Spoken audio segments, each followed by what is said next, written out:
नमस्कार, स्वागत है आप सभी का। खबर विशेष देख रहे हैं, आपके साथ मैं हूं पंकज रौतेला। देश के कई राज्यों में हाल में ही उपचुनाव हुए हैं। उपचुनावों के जो नतीजे आए उन्होंने सबको चौंका दिया, खासकर बीजेपी को, जिसके पैरों तले जमीन खिसक गई। जिस बोर्ड ने बीजेपी को बीते लोकसभा चुनाव में भारी बहुमत देकर गदगद किया था, उसी बोर्ड ने बीजेपी के विश्वास को आसमान से सीधे जमीन पर ला दिया। उपचुनाव के नतीजों ने जता दिया कि मोदी मैजिक राज्य स्तरीय चुनावों में फेल हो गया है। तब क्या यह माना जाए कि मोदी लहर अब अपना शिखर छोड़कर पीछे लौट रही है? यह थोड़ा जल्दबाजी होगी यह कहना, लेकिन दूसरी तरफ कांग्रेस का जो जोश है वो एक बार फिर बढ़ता दिख रहा है। वो जोश अपनी जीत पर नहीं, दूसरे की हार पर। रिपोर्ट देखिए, उसके बाद चर्चा शुरू करेंगे।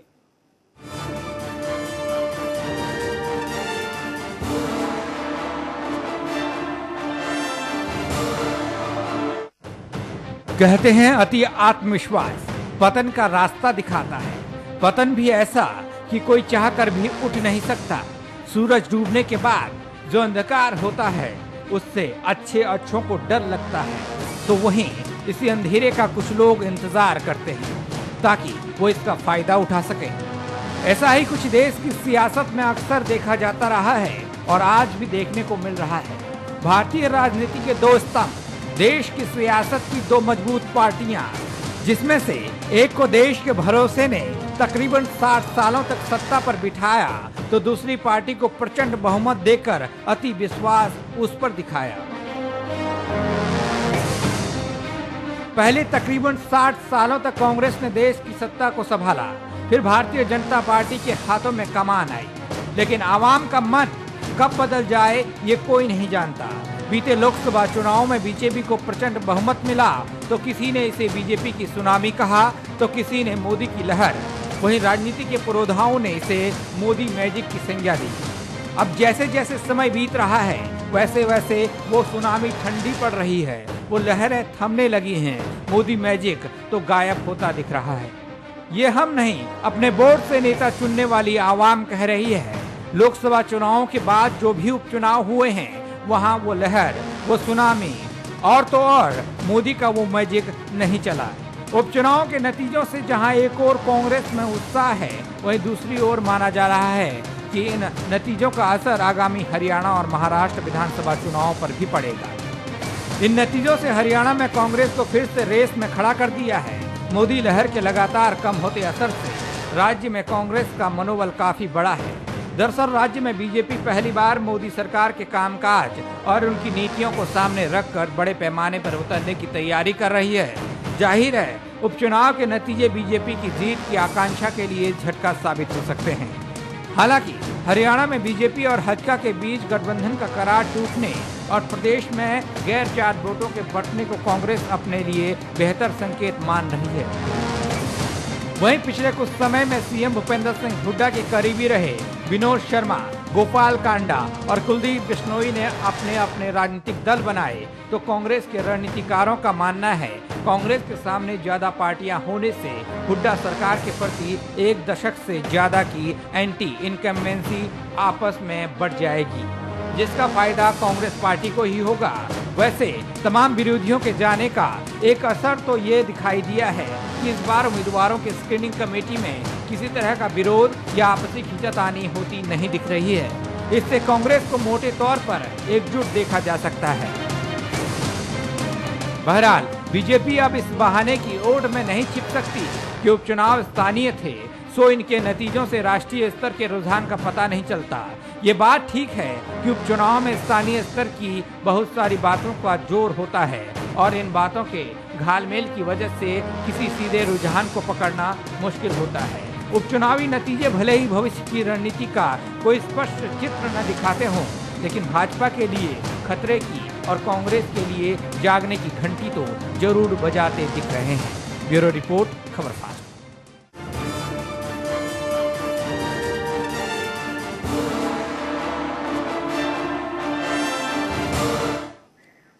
कांग्रेस में जोश, जी हां, बीजेपी की जो हालत, जो अभी हार हुई है, पिछले उपचुनाव में जो देखा गया है उसको लेकर एक माना जा रहा है और देखा भी जा रहा है कि कांग्रेस में जो जोश ठंडा पड़ गया था वो कहीं ना कहीं अब ऊपर उठने लगा है, धीरे धीरे उठ रहा है। और वो उसका असर क्या आने वाले महाराष्ट्र चुनाव में या आने वाले हरियाणा चुनाव में दिखेगा, इस पर चर्चा के लिए मेरे साथ मेहमान जुड़ चुके हैं। सबसे पहले उनसे आपका परिचय करा दूं। विनोद पावा जुड़े हैं मेरे साथ, बीजेपी के प्रवक्ता हैं, और देवेंद्र भारत जी जुड़े हैं, कांग्रेस के नेता हैं, और साथ ही नरेश मग्गू जी जुड़े हैं मेरे साथ, पॉलिटिकल एक्सपर्ट है। आप सभी मेहमानों का मेरे खास प्रोग्राम में स्वागत है। सबसे पहले पावा जी आपसे जानने की कोशिश करूंगा, आखिर ऐसी हालत क्यों हुई बीजेपी? देखिए पंकज जी, ये जो चुनाव थे, ये चुनाव स्थानीय मुद्दों के चुनाव थे।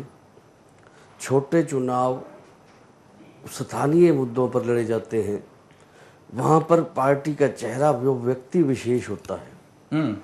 और इन चुनाव में मैंने पहले भी आपके चैनल के माध्यम से ये लोग कहा, हमारी पार्टी ने भी किया, कि चाहे कमजोरी कहीं पर भी रही, हमने उस कमजोरी को स्वीकार किया है, परंतु उसको दूर करने का हम प्रयास करेंगे। हम इस बैठकर मंथन करेंगे, क्योंकि वो चाहे उत्तर प्रदेश के चुनाव में बसपा का ना चुनाव में लड़ना, चाहे कांग्रेस का मूक दर्शक बन जाना, वो कारण कुछ भी हो, मैं उन कारणों क्यों मैंने ये कह रहा हूं कि हम उन कारणों को, सभी तरह के जो भी कारण इसके पीछे हमारे चुनाव में हमने कैंडिडेट के उतारने में गलती करी, हमारी रणनीति में गलती थी, हमने दूसरे विरोधी की क्षमता को पहचानने में, विरोधी की सभी तरह की बातों पर हम विश्लेषण करेंगे, मंथन करेंगे। ये हमारे लिए एक तरह के सिग्नल है, हम उसको स्वीकार कर रहे हैं कि जहां पर भी हमने जहां से कोई कमी रही है, हम निश्चित तौर पर उस कमी को दूर कर एक नए जोश और उत्साह में आने वाले चुनाव में, हरियाणा और पंजाब महाराष्ट्र के चुनाव में उतरने जा रहे हैं। और देखिए, वो एक आम चुनाव थे, वो सॉरी आम मध्यावधि चुनाव थे, और उनका और आम चुनाव में फर्क होता है। वहां पर सरकार बनाने का सवाल होता है, वहां पर सरकार वहीं पर रहती है, तो उसमें यह फर्क होता है। अब जो चुनाव है उनका इससे कोई फर्क नहीं पड़ता।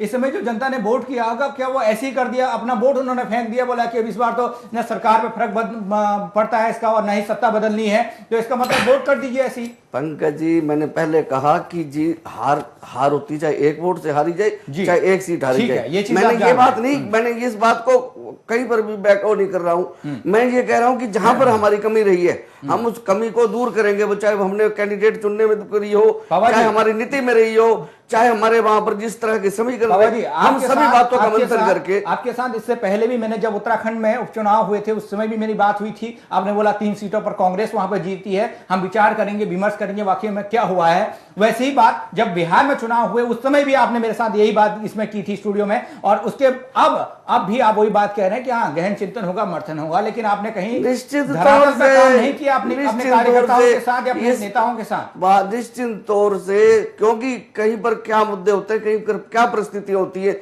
उनकी परिस्थितियों को एक प्रदेश की परिस्थिति दूसरी परिस्थिति से नहीं मिलाया जा सकता। हम लोग जहां पर पहले चुनाव हुए, चाहे उत्तराखंड के हो, बिहार के हो, वहां पर हम लोगों ने मंथन किया, हमने उसको अपनी कमियों को दूर करने का प्रयास कर रहे हैं। इसी तरह से यहाँ पर भी अगर कोई कमी रही है, निश्चित तौर पर जी आपने मंथन किया, लव जिहाद जैसे मुद्दों को उठाकर उस पर चुनाव लड़ने की, आपने छोड़ दिया विकास का मुद्दा, आपने छोड़ दिया वो एजेंडा जब लोकसभा चुनाव लड़ने से पहले मोदी जी ने जनता को दिखाया था, वो एजेंडा आपका कहीं इसमें नहीं दिखा। मैं इसको एक कारण मानता हूं। बिल्कुल, भारतीय जनता पार्टी का सिर्फ और सिर्फ एक मुद्दा है, विकास।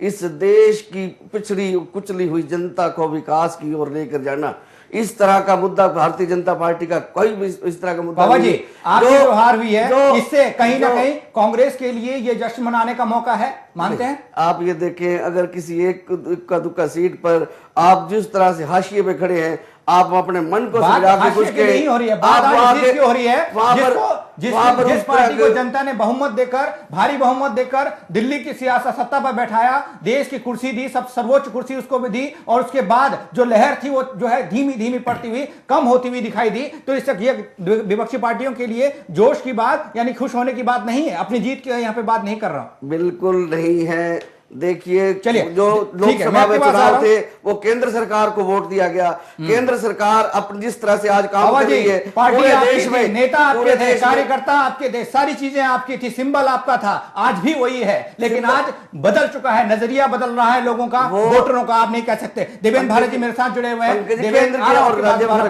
देवेंद्र भारत जी, क्या बीजेपी ने जो चीजें की हैं अभी इस दौरान, उससे कुछ आपको जोश मिला है क्या? कुछ आपकी ठंडी पड़ती आग अब सुलगने को तैयार है वाकई में? हाँ, बीजेपी को नुकसान हो रहा है, बीजेपी हार रही है, मोदी लहर कमजोर हो रही है, तो आने वाले चुनाव में आपको कहीं ना कहीं आप में जोश देखा जा रहा है जो चीजें हो रही हैं? ये कहते हैं सच्चाई छुप नहीं सकती, बनावट के वसूलों से खुशबू आ नहीं सकती कागज के फूलों से। ठीक। जो बनावट के वसूल ये लेकर चले थे, ये अपना जो आवरण जो ओढ़ कर आए थे विकास का, इनका असली आवरण तो धार्मिकता, सांप्रदायिकता फैलाना ही है। और ये बिल्कुल जनता के सामने 125 दिनों में आ गया। ठीक। विकास की बात करने के बजाय ये लव जिहाद की बात करने लगे। विकास की बात करने के बजाय ये सारे देश के नागरिकों को हिंदू कहने लगे। ये सीमाओं को सुरक्षित करने की बजाय इन्होंने समाज को संप्रदाय में बांटना शुरू कर दिया।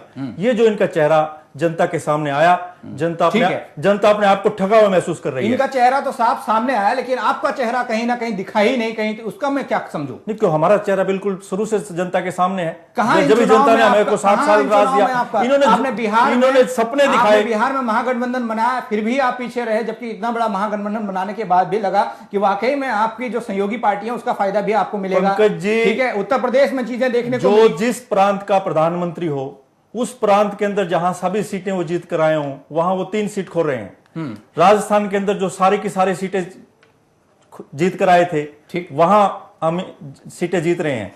तो जनता ने हमारे को दोबारा स्वीकार कर रही है और जनता अपने आप को इनको ठगा हुआ महसूस कर रही है। इनसे जनता ने अभी तक आपको कहीं स्वीकार नहीं किया है। बिल्कुल स्वीकार करे। और हरियाणा प्रदेश के नतीजे आप लोगों को, ये तो ट्रेलर है और हरियाणा प्रदेश के नतीजों और महाराष्ट्र के नतीजों में आपको फिल्म नजर आएगी। लेकिन ये वही चीज हो रही है भारत जी, जो वही चीज हो रही है जो इससे पहले हुई थी। कांग्रेस का 10 साल का कुशासन, जिस तरीके से भ्रष्टाचार के आरोप लगे और तमाम चीजें हुई, उसका बीजेपी को फायदा मिला और वही चीजें अब बीजेपी की तरफ से हो रही हैं। कहीं ना कहीं बीजेपी का ग्राफ नीचे जा रहा है, उसका फायदा उठाने की कोशिश कर रहे हैं। 10 साल का उन्हीं 5 साल के बाद तो हमारे को रिपीट किया था। 5 साल के बाद तो जनता ने रिपीट किया था। आप 10 साल का नहीं कह सकते। मैं आपके बीच में नहीं बोला था प्लीज। 5 साल में हमारे को रिपीट किया था। दूसरे 5 सालों में वही जनता की गलती थी भारत जी। चलिए कोई बात नहीं। जो अपने अन्ना हजारे जी, रामदेव जी, आज वो कहां सो रहे हैं? ठीक है, आज भी यही जो उन लोगों ने हमारे खिलाफ उनका फायदा बीजेपी ने उठाया। जी से वो मैं बात पूछूंगा कि वाकई में वो लोग कहां हैं जो आज उन दिनों चिल्लाते थे। मैं नरेश जी से एक सवाल पहले पूछ लूं। नरेश जी, किस तरीके से देखते हैं जिस तरीके से एक बार मोदी लहर, बीजेपी लहर, वो तमाम चीजें जो आकी जा रही थी और मोदी मैजिक किया जा रहा था। मैजिक तो ऐसा होता है कि थोड़ी देर के लिए होता है, उसके बाद गायब हो जाता है। कुछ ऐसा ही यहाँ पर भी दिख रहा है। ऐसा पहले देवेंद्र भारत जी ने अभी कहा कि जिस प्रांत का प्रधानमंत्री होता है वहां पर सीटें बढ़नी चाहिए। इनके प्रधानमंत्री थे डॉक्टर मनमोहन सिंह, बहुत बड़े अर्थशास्त्री थे और पंजाब से थे, अमृतसर से थे। पिछले 2 बार लगातार वहां पर प्रकाश सिंह बादल की अकाली दल आ रही है। पहला तो ये, और दूसरा जैसे पावा जी ने बताया कि कुछ गलतियां हुई हैं। गलतियां ये हुई हैं कि जितनी सीटों पे उपचुनाव हुआ वो इन्हीं की सीटें खोसी गई हैं दूसरी पार्टियों ने। वो पूछूंगा मैं, वो इन्हीं की पार्टियों होंगे। अभी 125 दिन की जो बात हो रही है, इनके पास सिर्फ उस टाइम चुनाव था राहुल गांधी वर्सेस नरेंद्र मोदी, उसके कारण इनकी जीत हुई थी। अब ये पार्टी के कार्यकर्ता ये चाहते थे मोदी के नाम से ही हम उपचुनाव जीते, और जमीनी हकीकत ये थी ना इनके पास कार्यकर्ता थे, ना इनके पास कोई विजन था। विजन की कमी तो दिखी, विजन भी नहीं था, कार्यकर्ता भी नहीं थे। सिर्फ वो मोदी और राहुल गांधी वर्सेस चुनाव था, वो इसमें कामयाब हुए। भारतीय जनता पार्टी सीधा चुनाव करने में कामयाब हुई। ठीक है, कुल मिलाकर ये चीजें आप मानते हैं। यूपी में जिस तरीके से देखने को मिला, जो बीजेपी के पास सीटें थी, बीजेपी पहले से ही ये जानती थी कि ये सारी सीटें हमारी हैं, भाई यहाँ काम करने की क्या जरूरत है। वही चीजें आत्मविश्वास या अति आत्मविश्वास कहीं ना कहीं यहाँ पर बीजेपी का दिखा और उसका नुकसान हुआ। नरेश जी? जी बिल्कुल बिल्कुल हुआ। और अब हरियाणा की बात अब हम ताजी कर लें, उपचुनाव के बाद जो इन्होंने अभी 43 सीटें हरियाणा की अनाउंस की हैं, टिकटें हरियाणा की, आज कोर ग्रुप की इन्होंने मीटिंग बुलाई है। कल के उपचुनाव के नतीजों के बाद तुरंत बीजेपी को दिखने लग गया कि हमारा यहाँ पर जनाधार कम हो रहा है। यहाँ पर तो पहले ही कम था, ये तो बनाने की कोशिश थी नहीं, ये उसी की अति उत्साहित थे उस इनको जमीनी हकीकत नजर आ गई और उसी का कारण है कि आज इन्होंने 43 उम्मीदवारों को रोहतक में बुलाकर दोबारा से फीडबैक लेना शुरू किया है। और रही बाकी जो 47 सीटों पर दोबारा से पार्टी विचार कर रही है। इन पार्टी के नेताओं पर आरोप लगे पैसों के, इन्हीं के पार्टी के लीडरों द्वारा, जिनको टिकटें नहीं मिली, उन्होंने कहा हमारे अध्यक्ष ने टिकटें बेची हैं। ठीक है, आरोप लगे और कहीं ना कहीं उसको विपक्ष उसका फायदा भी बाबा जी आपके पास आ रहा हूं। बाबा जी एक बात का ये जवाब तो आप देंगे, एक बात ये दे दीजिए कि जिस तरीके से उपचुनाव आपने इस दौरान लड़े, आपका कोई मोटो नहीं था, कोई एजेंडा नहीं था कि जिस एजेंडे को लेकर आपके कार्यकर्ता लोगों के बीच में गए हों, ऐसा कहीं नहीं दिखा। देखिए, मैंने पंकज जी पहले कहा कि चाहे कमी कहीं पर भी रही है, क्योंकि हार हो गई है तो इसका मतलब तो कोई कमी रही है इसमें। मैंने, क्योंकि मैं उस बात पर पर्दा डालने की कोशिश नहीं कर रहे, ना भारतीय जनता पार्टी कर रही है। हमने इसको कहा क्योंकि वो कारण कुछ भी रहे हैं, हम उन पर मंथन करेंगे। और हम लोग, क्योंकि वो स्थानीय मुद्दों पर थे, वो उपचुनाव थे और स्टेट का जब था, स्टेट के नेतृत्व में लड़े गए।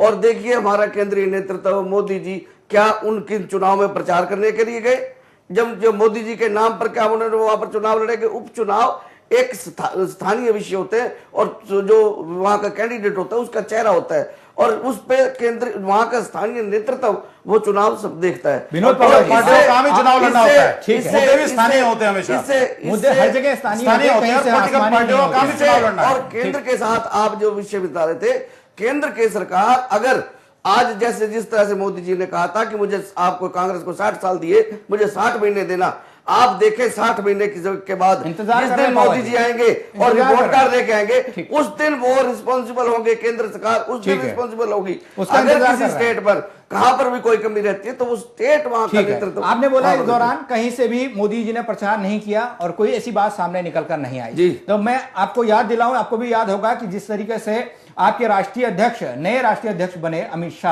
शाह को ताज पहनाया गया, जिम्मेदारी उस समय लोकसभा चुनाव में दी गई थी, कहा कि जितनी सीटें मिली हैं वो अमित शाह की देन है और इनकी मेहनत वहां पर रंग लाई है। लेकिन वो मेहनत इस बार अमित शाह ने इस बार भी की थी, वहां गए थे, प्रचार किया था, लोगों से मिले थे, लेकिन वो आप उस पर क्या कहेंगे? आप बोलते हैं कि नहीं ये चीजें नहीं थी, लेकिन अमित शाह जिसको आपने राष्ट्रीय अध्यक्ष बनाया, पूरा आपको लगता था कि वो यूपी में जो मैजिक चला, जादू चला, उसमें कहीं ना कहीं अमित शाह भी शामिल है, लेकिन अमित शाह का असर इस बार नहीं दिखा।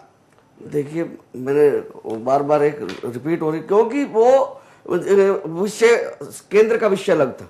केंद्र में मुख्य प्रधानमंत्री का चुनाव है, यहाँ पर चुनाव क्या यूपी में, इसका मतलब उनके पास चेहरे नहीं थे। क्या यूपी में मुख्यमंत्री बीजेपी का बन जाता अगर ये जीत के आते? क्या ये मुद्दा ये था?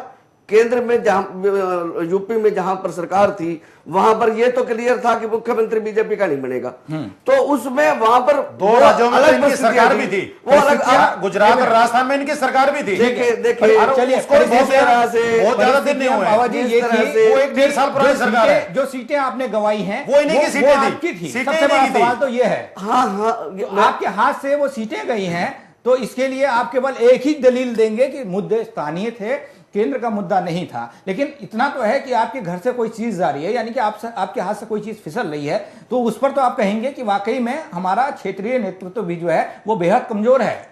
अभी हमारे मित्र राजनीतिक विशेषज्ञ जी ने यही बात कही कि जिस तरह से वो इन्होंने वहां पर जो नतीजे आए हैं, हरियाणा में तो पुनर्मंथन हो गया है, ये खुद कह रहे, क्योंकि मैं यही बात मैं कह रहा हूं कि हम उन बातों को बारीकी से देख रहे हैं, कहां पर कहां कमी रह गई, उसको आगे इस तरह की कोई कमी ना रहो। पार्टी के जो अलायंस थे उन्हीं को भी ठेंगा दिखाना शुरू किया, उसका भी एक दूसरी बात अमित शाह के बढ़ते ही इन्होंने अपने अलायंस उन्हीं को भी साइडलाइन शुरू किया, उसका भी नतीजा ये। मुझे दूसरी बात, उसमें प्रकाश सिंह बादल थे, पंजाब के 2 उपचुनाव हुए, वहां एक कांग्रेस जीती, वहां एक लूज किया इन्होंने। ठीक, मुझे और राजस्थान में भी यही है, महाराष्ट्र में यही है, कल की मीटिंग में यही आया है। ठीक है, समझ रहे ना आप? जिस तरह से मेरे राजनीतिक, कल ही बैकफुट पे आ गई है, राजनीतिक कल ही बीजेपी बैकफुट पे आ गई है महाराष्ट्र के अंदर। ठीक, इस तरह से आरोप लगा रहे हैं, मुझे तो इनकी बातों से ये लग मैं रहा है, सच्चाई बता रहा हूँ, आरोप नजर आ रहे हैं। आप राजनीतिक विश्लेषण आप के सच्चाई को समझने की और डिमेरिट पे सच्चाई को समझने की कोशिश दोनों करो। बातों को दोनों को तोल के रखना चाहिए, जिसकी नेगेटिव और पॉजिटिव बात करनी चाहिए। लेकिन- आप जिस तरह से एक ही बात आप ये अपने अलायंस तो को मुझे लग रहा है आंखें दिखाना शुरू कर गए। कहीं और एक विशेष ही चुनाव के बाद कहीं ना कहीं इनकी आपकी बात निष्पक्षता में मतलब है पावा जी। एक ही चुनाव के बाद आंखें दिखानी शुरू कर दी। जो इनके इनकी- बड़े इनकी अलायंस बात थे उनको मतलब भी है, इन्होंने जो ये बात ये कह रहे हैं आंखें दिखाने वाली बात बिल्कुल दिखा रहे हैं।